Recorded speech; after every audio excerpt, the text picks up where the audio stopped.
আসসালামু আলাইকুম।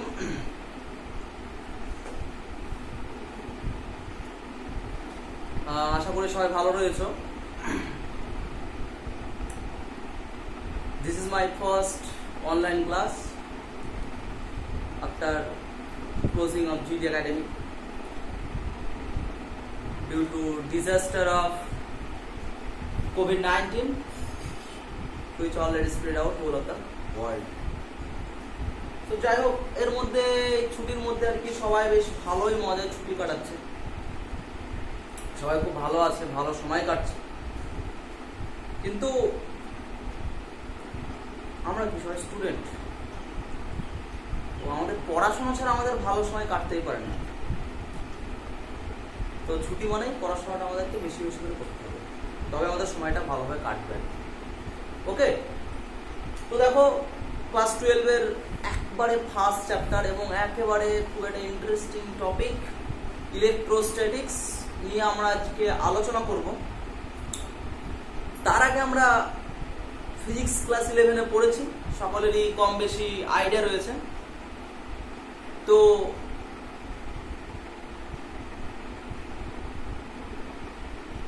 ক্লাস 11-এ আমরা ফিজিক্সের যে পোর্শনটা পড়েছিলাম সেগুলো যেটুকুই আমরা পড়তাম সেটুকু টোটালি ভিজুয়ালাইজ করতে পারতাম।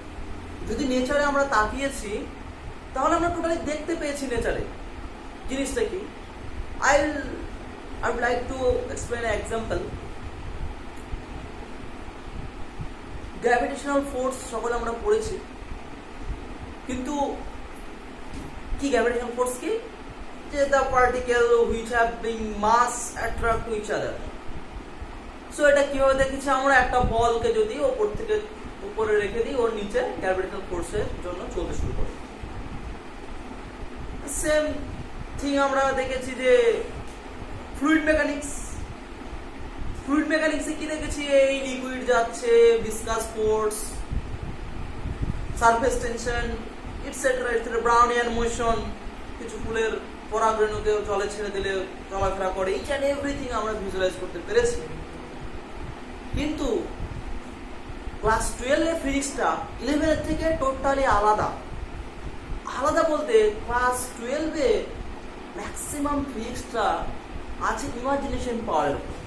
আই মিন, যে যত ভালো ইমাজিন করতে পারবে ব্যাপারটা তার তত ভালো হবে। চোখ বন্ধ করে তাকে ইমাজিন করতে, ভাবতে হবে এই জিনিসটা এরকম হয়। কারণ আমরা যে ফিজিক্সগুলো পড়বো এখন সেগুলো টোটালি চোখে দেখা যায় না, খালি চোখে সেগুলো দেখা যায় না, ইভেন আমরা এক্সপেরিমেন্টেরও দেখতে পাই না, জাস্ট তার রেজাল্ট আমরা খুঁজে পাই। ঠিক আছে, তো তো আমরা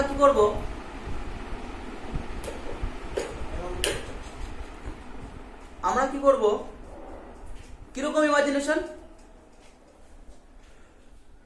এই ধরে নাও ইলেকট্রন, তো আমরা ইলেকট্রন নিয়ে যদি আলোচনা করি, ইলেকট্রনটা দেখতে পাই না আমরা, তো আমাদেরকে ইমাজিন করতে হবে ইলেকট্রন নামক কোনো একটা পার্টিকেল আছে যার মাস ছোট, সাইজে খুব ছোট, চার্জ রয়েছে, এগুলো আমাদেরকে আলোচনা করতে হবে, তাই তো? তো ফার্স্ট অফ অল তোমরা মাথায় এটা ভালো করে নিজেকে প্রিপেয়ার করে নাও যে আমাদেরকে ইমাজিনটা বেশি বেশি করে করতে হবে। ক্লিয়ার? তো আজকে আমরা মেনলি ইলেকট্রোস্ট্যাটিক্সের একেবারে ফার্স্ট চ্যাপ্টার পড়বো। তার আগে ক্লাস 12-এর সিলেবাস ব্রেকিং সম্পর্কে একটু 2-5টা কথা আমি বলতে চাই। দেখো, ক্লাস 12-এ কিচ্ছু নেই, টোটাল 4টে টপিক আছে। যদি কেউ খুব ভালো করে পড়ে 2 মাসে হোল সিলেবাস কভার হয়ে যাবে। 2 মাসে যদি হোল সিলেবাস কভার হয়ে যাবে। 4টে টপিক আছে। কি কি 4টে টপিক? একটা হচ্ছে ইলেকট্রোস্ট্যাটিক্স, একটা হচ্ছে ম্যাগনেটোস্ট্যাটিক্স, একটা হচ্ছে রে অফ অপটিক্স, একটা হচ্ছে মডার্ন ফিজিক্স। এই চারটে আবার কিছুই না, এই 4টে জিনিস যদি পড়ি আমরা তাহলে আমরা জেনে যাবো, কিন্তু 4টে জিনিসের মধ্যে লিঙ্ক আছে এক অপরের প্রতি, দুটো করে। তো আমরা মেনলি ওই দুটোতে যাচ্ছি না, আজকে আমরা মেনলি বলবো ইলেকট্রোস্ট্যাটিক্স এন্ড ম্যাগনেটিজমের উপর। দেখো ইলেকট্রোস্ট্যাটিক্স কি, তার আগে বলি চার্জ কি। চার্জ সম্পর্কে আমাদের সকলেরই কম বেশি ধারণা আছে, কতটা ধারণা আছে জানি না, কিন্তু চার্জ মানে ভয়ানক কিছু ব্যাপার। নো নো, চার্জ মানে কিছু নয়। Charge is nothing but a property of a particle or of a matter. কেমন? জাস্ট লাইক দ্য মাস। আমরা মাস কি, মাস মানে কি বুঝি? যে কোনো একটা body having the geometrical dimension have the mass. So it is a property. Mass is nothing but a property of a body. Any type of material, any type of body you can say. Just like this we can say charge also a property. Clear? Charge also a property, but you have to mind it that any body must have the mass, but anybody, it is not necessary to master the mass of anybody. মানে যে কোনো বস্তুরই মাস থাকতে বাধ্য, but যে কোনো বস্তুর charge থাকবে এটার কোনো মানে নেই। চার্জ থাকতেও পারে, চার্জ না থাকতেও পারে। ওকে, তো সেই চার্জ কি? তার মানে তো আমি ধরুন একটা পার্টিকেল, তা কোন পার্টিকেলের চার্জ হচ্ছে না স্যার? আমরা একটা ওয়েল নোন পার্টিকেল দিয়ে স্টার্ট করব, দ্যাটস নেম ইজ ইলেকট্রন। কি? ইলেকট্রন। ইলেকট্রনের কি রয়েছে? চার্জ রয়েছে। ইলেকট্রন একটা পার্টিকেল, খুবই ক্ষুদ্র পার্টিকেল, আমরা কেউ দেখতে পাই না, জাস্ট আমরা জানি ইলেকট্রন ইজ আ পার্টিকেল। ওকে, কতটা ছোট? তুমি যত ছোট কল্পনা করতে পারো তার থেকেও ছোট হচ্ছে ইলেকট্রন। ক্লিয়ার? এবার দেখো, এই ইলেকট্রন মানে ইলেকট্রন ক্যারিজ এ চার্জ। এবার আমি বলছি ইলেকট্রনটা যদি স্থির থাকে, মানে ইলেকট্রন যদি মুভ না করে, তাহলে কি ঘটনা ঘটবে? ক্লিয়ার? ইলেকট্রন যদি স্থির থাকে, মানে ইলেকট্রন স্থির মানে কি? স্ট্যাটিক যদি থাকে। স্ট্যাটিক যদি থাকে তাহলে আমি ইলেকট্রনের পাশ দিয়ে যাই, কিছু হবে? ইলেকট্রন কোনো কেয়ার করবে না, কারণ আমার কোনো চার্জ নেই। কিন্তু আমি বলেছি এই ইলেকট্রন পাশে কিংবা এই চার্জ পার্টিকেলের পাশে যদি আর একটা চার্জ পার্টিকেল বসাই, তাহলে কি ঘটবে? জাস্ট লাইক দিস, আমি একা মানুষ, আমি যদি নেচারে একা থাকি, কারোর সঙ্গে কোনো কথোপকথন নেই, কিচ্ছু নেই, একটা গাছ আছে নেচারে, তাও তার সঙ্গে কথা হবে না। কিন্তু আমি যদি একা আছি, কোন একটা মানুষ যদি আমার কাছে আসে, তার সঙ্গে আমার কথোপকথন হবে, তার সঙ্গে আমার ভালোবাসাও তৈরি হতে পারে, বন্ধুত্ব তৈরি হতে পারে, আবার তার সঙ্গে ঝামেলা হতে পারে, দুশ্মনও হতে পারে। ক্লিয়ার? তো তার সঙ্গে আমার কি কি ইন্টারাকশন হবে সেগুলো আমরা জানবো মানুষ সঙ্গে। সিমিলারলি একটা চার্জ পার্টিকেল যদি এক জায়গায় স্থির থাকে এবং সেই স্থির অবস্থায় তার আশেপাশে আরো অনেক চার্জ পার্টিকেল থাকে, তাহলে এইদের মধ্যে কি কি ইন্টারাকশন হবে, কি কি কথোপকথন হবে, কি কি রিলেশন হবে, কি আদান প্রদান হবে, সেইগুলো আমরা জানার চেষ্টা করব। মানুষজন কথা বলবে, এটা করবো এটা করে, হাসি ফুর্তি, ইচ এন্ড এভরিথিং। তোমরা যখন বদমাইশি করবে, পাশাপাশি দেখো বসো, ইচ্ছা করে বদমাইশি করবে, কত কি যে বলবে, মানে যা জানতে না সব জেনে যাবে। তো সিমিলারলি যদি ইলেকট্রন গুলো পাশাপাশি থাকে এবং তারা বসে আছে, কেউ চলছে না, তাহলে তারা কি কি ইন্টারাকশন করবে, সেই জিনিসটা যদি আমরা আলোচনা করি, ওকে, হোল জিনিসগুলো আমরা পড়বো। সেই টপিকটার নাম হবে, যে টপিকে আমরা পড়বো সেই টপিকটার নাম হবে ইলেকট্রোস্ট্যাটিক্স। ক্লিয়ার? সিমিলারলি এবার আমি এক জায়গায় দাঁড়িয়েছিলাম, এতক্ষণ ভালো করে ভাবো, আমি একটা জায়গায় দাঁড়িয়েছিলাম, এখন আমি কি করছি বলছি, এবার আমি চলছি রাস্তায়, সাইকেলেও পায়ে হেঁটে ছুটছি, তখন আমার সঙ্গে আরেকটা মানুষও ছুটছে, তা আমাদের মধ্যে ইন্টারাকশন কেমন হবে? এখন আগের মতো হবে না, একটু চেঞ্জ হবে। আগের মতো হতে পারে, মানুষের ক্ষেত্রে একটু চেঞ্জ হতে পারে।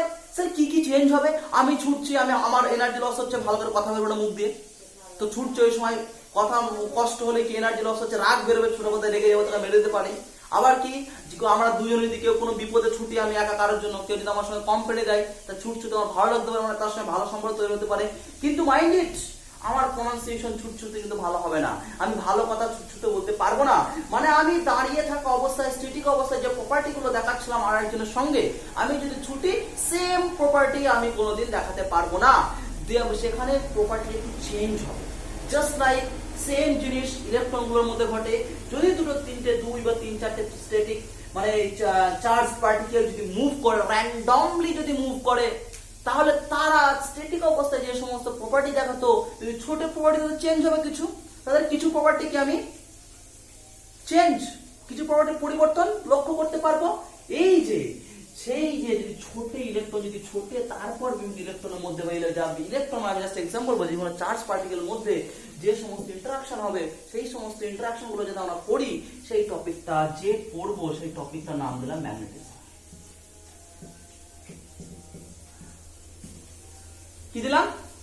ম্যাগনেটিজম। তাহলে আমরা আপাতত কি কি শিখলাম? আমরা কি শিখলাম? যে ইলেকট্রন যদি স্থির থাকে তাহলে কি হবে? ইলেকট্রোস্ট্যাটিক্স পড়বো। ইলেকট্রন যদি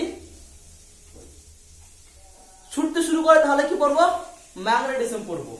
আমি অত ছুটতে ভালোবাসি না, আমার এনার্জি নেই, তো আমি ছুটবো না। ইলেকট্রন যদি ছোটে, ইলেকট্রন সব পড়াবো না। আমি শুধু ইলেকট্রন যদি স্থির থাকে তাহলে যে প্রপার্টি গুলো পড়ার, সেই প্রপার্টি গুলো আমি পড়াবো।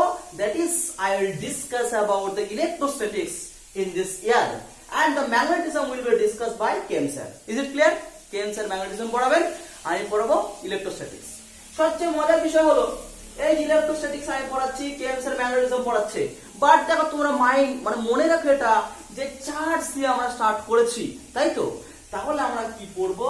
একটা হচ্ছে কি যে ধরে নাও এখানে ইলেকট্রোস্ট্যাটিক্স,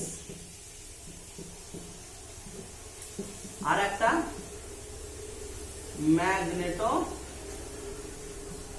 ম্যাগনেটিজম বলে দিই। এবার আমি বলছি একটা ইলেকট্রন ছুটছে, একটা ইলেকট্রন দাঁড়িয়ে আছে।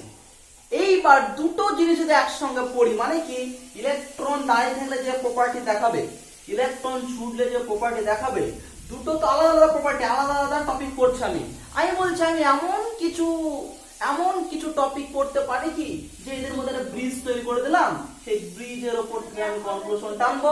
ব্রিজের উপর থেকে যখন ইলেকট্রোস্ট্যাটিক্স, মানে যখন ইলেকট্রন ছুটবে তখন আমি এই থেকে দেখবো, তাহলে এই টপিক, এই প্রপার্টি গুলো জানতে পারবো। যখন ইলেকট্রন দাঁড়িয়ে থাকবে এই প্রপার্টি গুলো জানতে পারবো।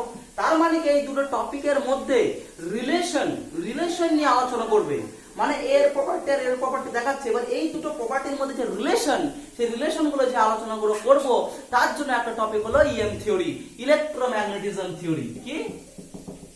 EM theory. এখানে ছোট্ট একটা চ্যাপ্টার আছে, বাট এই চ্যাপ্টারের আগে কয়েকটা আরো চ্যাপ্টার আছে, চ্যাপ্টার গুলো এই দুটো টপিকের মধ্যে রিলেশন তৈরি করবে, একটা ব্রিজ তৈরি করবে। সেই টপিকটার নাম হচ্ছে এসি কারেন্ট পড়বে একটা, আর একটা induction of the matter, Faraday law, এগুলো রয়েছে, ওইগুলো পড়বে। ওগুলো হয়তো কেমস এর পড়াবেন। ওকে, তো আমরা কি জানলাম? ইলেকট্রন দাঁড়িয়ে থাকলে এটা পড়বো, ইলেকট্রন যদি ছোট এটা পড়বো। এদের মধ্যে যে রিলেশন, এই দুটো প্রপার্টির মধ্যে রিলেশন তৈরি করবে কে? EM theory. আর কি এদের মধ্যে ব্রিজ, মানে আরেকটা রিলেশন তৈরি করে জানা একটা চ্যাপ্টার পড়বো, সেটা হচ্ছে কি এসি এন্ড ফ্যারাডে ল। ওকে, তো মোটামুটি এই হচ্ছে আমাদের ক্লাস 12 এর ইন্ট্রোডাকশন। তো আমি এবার ফার্স্ট চ্যাপ্টার কিছু টপিক আলোচনার চেষ্টা করব নেক্সট সেশনে। ক্লিয়ার?